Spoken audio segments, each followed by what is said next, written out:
Hello people, welcome back to our channel. మన ఛానల్ని subscribe చేయండి, లైక్ చేయండి. ఈరోజు టాపిక్లోకి వెళ్ళిపోదాం. ఇంకా శివ పాల ప్యాకెట్స్ అన్నీ వ్యాన్ కింద పెట్టించాడు. వాటిని చూసిన శక్తి, అత్తయ్య, ఇన్ని బకెట్ల పెరుగు ఏం చేసుకుంటారు? భోజనానికి కూర్చున్న వాళ్ళకి అచ్చంగా పెరుగు వడ్డిస్తారా ఏంటి అని అంది. ఆ మాటలకి సునంద నవ్వి, లేదు లేదు శక్తి, చెప్పానుగా మనకి బంధువుల బలగం ఎక్కువని. ఊళ్ళో అందరినీ పిలుస్తారు, అవసరమవుతుంది అంత పెరుగు. పైగా వేసవి కాలం కదా, మజ్జిగ కూడా చేస్తారు అని చెప్పింది. ఓహో అవునా అని అంది మన శక్తి. ఇంతలో సునంద ఫోన్ రింగ్ అయ్యింది. అత్తగారి ఫోన్ శక్తి చేతిలోనే ఉండేసరికి ఫోన్ లిఫ్ట్ చేసి హలో అని అంది. ఫోన్ నీ దగ్గరే ఉందా? పాలు కాయించి తోడు పెట్టావా అని అడిగింది శకుంతల. పాలు వేడిగా ఉన్నాయి అమ్మమ్మ, ఆరబెట్టాము, ఇంకా తోడు వెయ్యలేదు అని చెప్పింది. ఊరిలో వారికి బొట్టు పెట్టారా అని అడిగింది శకుంతల. మీరు చెప్పలేదు కదా అమ్మమ్మ అని అంది శక్తి. శక్తి, నువ్వు మధ్యాహ్నం భోజనం చేశావా అని అడిగింది శకుంతల. హా అని అంది శక్తి. అది నేను చెప్తేనే చేశావా అని అంది శకుంతల. అది వినగానే శక్తి కళ్ళు పెద్దవిగా చేసుకొని, అబ్బో, అమ్మమ్మకి లాజిక్లు కాస్త ఎక్కువే అని మనసులో అనుకుంటుంది. త్వరగా ఊరందరికీ రేపు ఎంగేజ్మెంట్ గురించి చెప్పి భోజనానికి కూడా రమ్మని బొట్టు పెట్టించు అంటూ సరుకులు అన్నీ వచ్చాయా అని అడిగింది శకుంతల. కొన్ని లేవు అమ్మమ్మ, చిన్న మామయ్య ఎవరికో ఇచ్చారు, తీసుకురమ్మని అని చెప్పింది శక్తి. సరే సరే, త్వరగా బొట్టు పెట్టించే పని చూడు అని అంది శకుంతల. శక్తి అత్తయ్య దగ్గరకు వెళ్ళి శకుంతల ఫోన్ చేసిన విషయం చెప్పింది. అప్పటికే సునంద ఇంట్లో ఫంక్షన్లు ఉన్నప్పుడు బొట్టు పెట్టి పిలిచే వారికి కబురు చేసింది. వాళ్ళు కూడా వచ్చేశారు. ఎవరెవరికి చెప్పాలో అడిగి తెలుసుకున్నారు. శక్తి వాళ్లకు కుంకుమ భరిణి తెచ్చి ఇచ్చింది. వాళ్ళు అవి తీసుకొని బొట్టు పెట్టి చెప్పటానికి వెళ్ళారు. సునంద రాత్రి భోజనానికి వంట చేసే పనిలో బిజీగా ఉంది. పొద్దున్నే భోజనాలు కావడం వల్ల కూరగాయలు కూడా అప్పుడే వచ్చేశాయి. శివ, వేణు, వరుణ్ వాటిని వరండాలో సర్దించి ఉదయం ఎంగేజ్మెంట్ జరిగే ప్లేస్ని డెకరేషన్ చేయించే పనిలో పడ్డారు. పాలు చల్లారాక సునంద శక్తితోనే పాలకు తోడు వేయించి పెట్టింది. బకెట్లపై మూత వేసి పక్కకు పెట్టారు.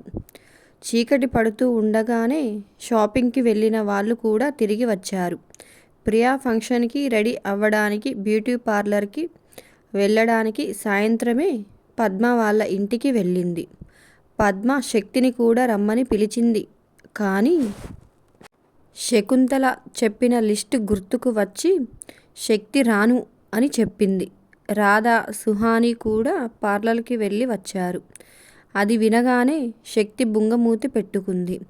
రేపు ఎంగేజ్మెంట్లో అందరూ బాగుంటారు, నేనేమో ఆముదం మొహం పెట్టుకొని జిడ్డు కారుతూ ఉంటాను అని కిచెన్లో సునంద దగ్గర ఏడుపు మొహం పెట్టుకొని కూర్చుంది మన శక్తి. అప్పుడే నైఫ్ కోసం కిచెన్లోకి వచ్చాడు రామకృష్ణ. శక్తి మాటలు విని, నువ్వు పార్లర్కి వెళ్ళవలసిన అవసరం ఏముంది నానా, నువ్వు ఎలా ఉన్నా బాగుంటావు, బంగారు బొమ్మలాగా పుట్టుకతో లేని అందం పార్లర్కి వెళ్తే వస్తుందా అన్నారు.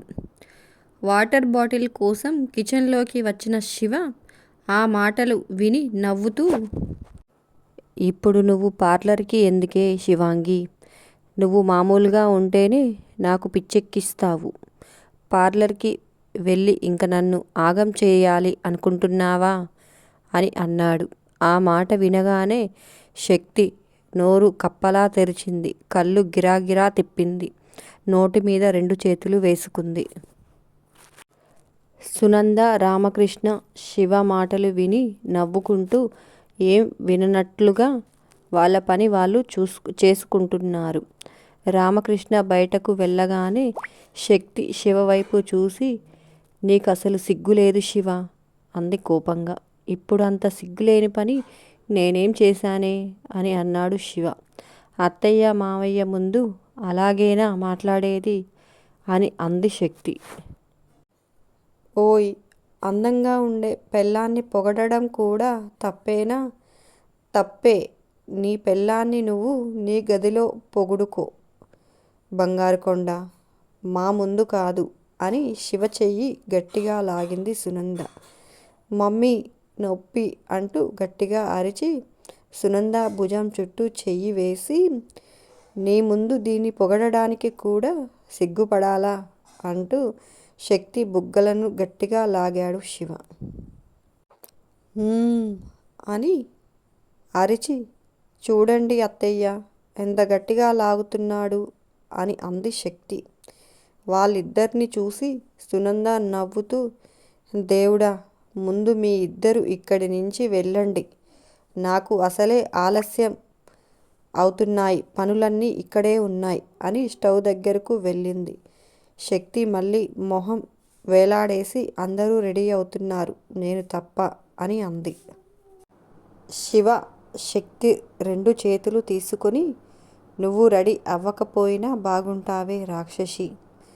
రేపు నువ్వు గనుక రెడీ అయితే అందరూ మా చెల్లిని బావని చూడడం మర్చిపోయి నిన్నే చూస్తారు. అందుకే నువ్వు మామూలుగానే ఉండు. నువ్వు ఎలా ఉన్నా అందరి కళ్ళు నీ మీదే ఉంటాయనుకో. శివ పెళ్ళాం అంటే ఆ మాత్రం క్రేజ్ ఉంటుందిలే అన్నాడు శివ కళ్ళెగరేస్తూ. నిజమా అని అడిగింది శక్తి. హా అన్నాడు శివ. రాత్రి 10 వరకు శకుంతల చెప్పిన పనులన్నీ చకాచకా పూర్తి చేసింది శక్తి. అందరూ షాపింగ్ నుంచి తెచ్చిన బట్టలు చూస్తున్నారు. శకుంతల ఎంగేజ్మెంట్ పెట్టవలసిన బట్టల్ని కవర్లో సర్ది పక్కన పెట్టింది. ఎంగేజ్మెంట్కి మార్చుకునే రింగ్స్, ఇద్దరికి డైమండ్ రింగ్స్ తీసుకున్నారు. శకుంతల వాటిని శక్తికి ఇచ్చి జాగ్రత్తగా చేయమంది. శక్తి వాటిని తీసుకువెళ్ళి బీరువాలో దాచి లాక్ చేసింది. శకుంతల శక్తికి కూడా పట్టుచీర తీసుకుంది. అది శక్తికి ఇస్తూ, మ్యాచింగ్ బ్లౌజ్ ఉంటే రేపు ఇదే కట్టుకో, తక్కువ రేటు బట్టలు కట్టుకుంటే వచ్చిన వాళ్ళ ముందు మా పరువు పోతుంది అని చెప్పింది. ఆ మాటలకి శక్తి ఏం మాట్లాడలేదు. కానీ శివ చూస్తున్నాడు అని ఈ చీర నాకు ఇచ్చావు, లేకపోతే 100 రూపాయల చీర తెచ్చి దానివి నా కోసం. నీ సంగతి నాకు తెలీదా అనుకుంది మనసులో. డెకరేషన్ వాళ్ళు స్టేజ్ని డెకరేట్ చేస్తూనే ఉన్నారు. వాళ్ళకి ఎలా చేయాలో చెప్పి ఫ్రెష్ అవడానికి వెళ్ళాడు శివ. చీర లోపల పెట్టడానికి వెళ్ళింది.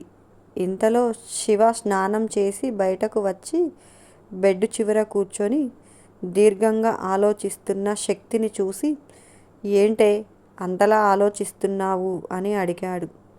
ఏం లేదు శివ, రేపు నేను ఏం కట్టుకోవాలా అని ఆలోచిస్తున్నాను అని అంది శక్తి.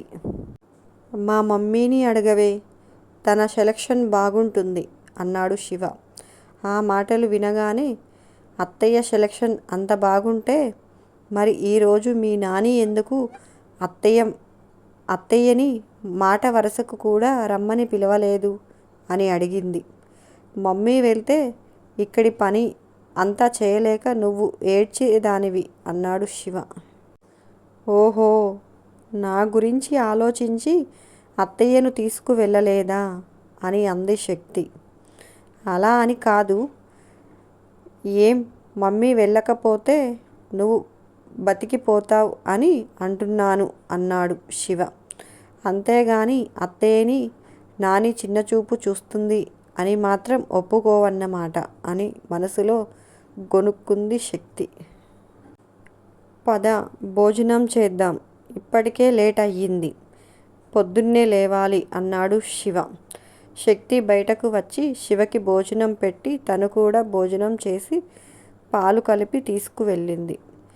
శివ వాళ్ళ పిన్నితో ఫోన్లో మాట్లాడడం చూసి పాల గ్లాస్ పక్కన పెట్టి పడుకుంది. కోడలా ఏం చేస్తుంది?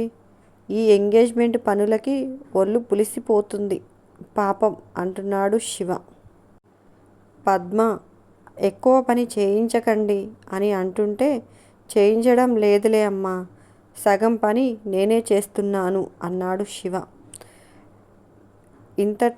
ఇంతలో డోర్ కొట్టిన సౌండ్ విని శక్తి వెళ్ళి డోర్ తీసింది.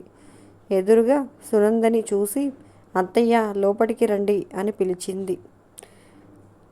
సునంద చేతిలో కవర్ చేతికి ఇచ్చి, మీ పద్మ అత్తయ్యకు డ్రెస్ తీసుకోమని చెప్పాడంట మీ ఆయన.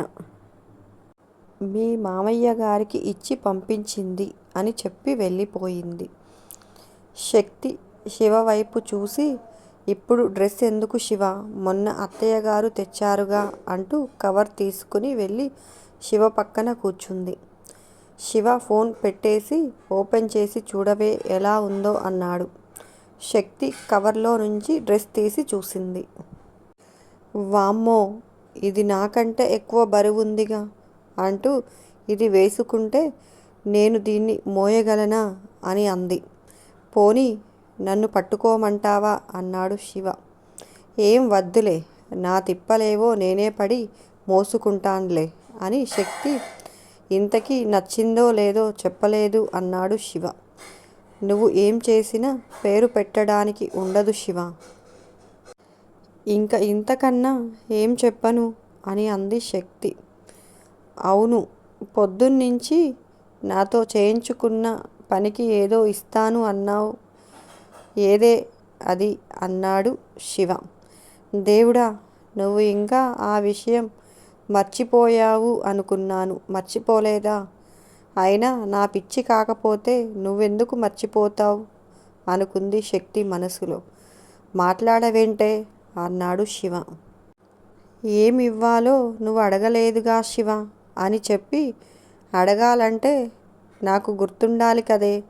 పాపం పిల్లోడు పని హడావిడిలో పడి మర్చిపోయాడు అని జ్ఞానం లేదు. పైగా మర్చిపోయినందుకు చాలా హ్యాపీగా ఉండి ఉంటావు కదూ అని శక్తి తల మీద 2 వేశాడు. శక్తి తల మీద రుద్దుకుంటూ, ఏంటి శివ, నువ్వు మర్చిపోతే కూడా నన్నే కొడతావు అని అంది. సరే, ఇంక నుంచి మర్చిపోను, కానీ మరి నా గిఫ్ట్స్ నాకు ఇచ్చేయ్ అన్నాడు శివ.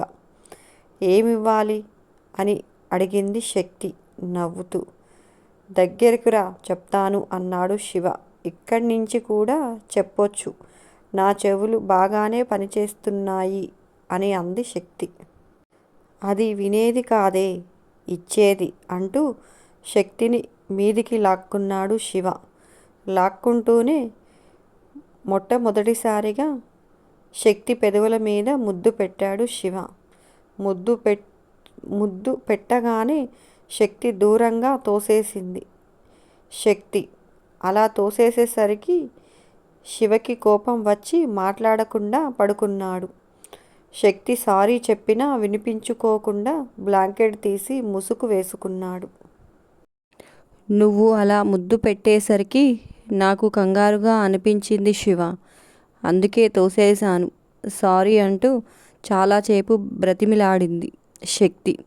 శివ వినిపించుకోకుండా పడుకునేసరికి, ఓహో, మాట్లాడకు, పడుకో, ఎన్ని రోజులు నాతో మాట్లాడకుండా ఉంటావో నేను చూస్తాను అని లైట్ ఆఫ్ చేసి పడుకుంది శక్తి. పడుకుందే కానీ శివకి కోపం వచ్చింది అని తలుచుకుంటే శక్తికి నిద్ర పట్టడం లేదు. మెల్లిగా శివ వైపు తిరిగి మీద చెయ్యి వేసింది. శక్తి మెలకువగానే ఉన్న శివ శక్తి చెయ్యి వేసేసరికి లోపల నవ్వుకుంటూనే, నాతోనే ఆటలు ఆడుతావే, పోనీలే చిన్నపిల్ల అని ముద్దు చేస్తుంటే నన్నే తోసేస్తావే అని మనసులో అనుకుంటూ సైలెంట్గా పడుకున్నాడు. శివ కదలకుండా పడుకునేసరికి శక్తి పైకి లేచి శివ మొహాన్ని తన మొహం వైపుకు తిప్పుకుని మెడ చుట్టూ చేతులు వేసి పడుకుంది. నువ్వు పక్కనే ఉంటే ఎంత ధైర్యంగా ఉంటుందో చెప్పలేను కదా. అదే నువ్వు కోపంగా ఉంటే నాకు భయం వేస్తుంది అని అంది శక్తి. ఆ మాటలు వినగానే శక్తి అయ్యో పాపం అనిపించింది శివకి. కానీ ఇప్పుడు దగ్గరకు తీసుకుంటే మళ్ళీ అలాగే తోసేస్తుంది అని తనని తాను కంట్రోల్ చేసుకున్నాడు. శక్తి పొద్దున్నే లేచి నేరుగా కిచెన్లోకి వెళ్ళింది. శివ కూడా శక్తి లేవగానే లేచాడు. శక్తి గుడ్ మార్నింగ్ శివ అని చెప్పినా పట్టించుకోలేదు. అబ్బో బాగానే ఉంది బాబుగారికి గోరోజనం అనుకుంది మనసులో. శివ కూడా ఫ్రెష్ అయి బయట పనులు చూస్తున్నాడు. స్టేజ్ డెకరేషన్ కూడా చాలా బాగుంది. అందరికీ కాఫీలు ఇస్తూ శివకి పాల గ్లాస్ ఇచ్చింది. శక్తి వైపు కోపంగా చూస్తూనే పాల గ్లాస్ తీసుకున్నాడు శివ. స్టోర్ రూమ్లో పసుపు డబ్బా పైన ఉందని తీయడానికి పిలిస్తే అస్సలు వినపడనట్లే ఉన్నాడు. అది చూసిన వరుణ్ అన్నయ్య వదిన పిలుస్తుంది అన్నాడు నవ్వుతూ. నాకు వినపడడం లేదు, నువ్వు నీ పని చూసుకో అన్నాడు శివ. ఇంకా చేసేది లేక తిరిగి వెళ్తున్న శక్తిని చూసి రామకృష్ణ శివని పిలిచి పసుపు డబ్బా అంట తీసివ్వు అని అన్నారు. అలాగే డాడీ అంటూ కోపంగా స్టోర్ రూమ్కి వెళ్ళాడు. పైనుంచి పసుపు డబ్బాని తీస్తూ విసురుగా లాగాడు. పసుపు డబ్బా మూత వదులుగా ఉండేసరికి డబ్బా చేజారి పసుపు మొత్తం ఇద్దరి మీద పడిపోయింది. అంతే ఈ వీడియో. నచ్చిందా? నచ్చితే మన ఛానల్ని సబ్స్క్రైబ్ చేయండి, లైక్ చేయండి, కామెంట్ చేయడం మర్చిపోకండి. మరొక టాపిక్తో మీ ముందుకు వస్తాను. బాయ్ బాయ్, ఉంటాను.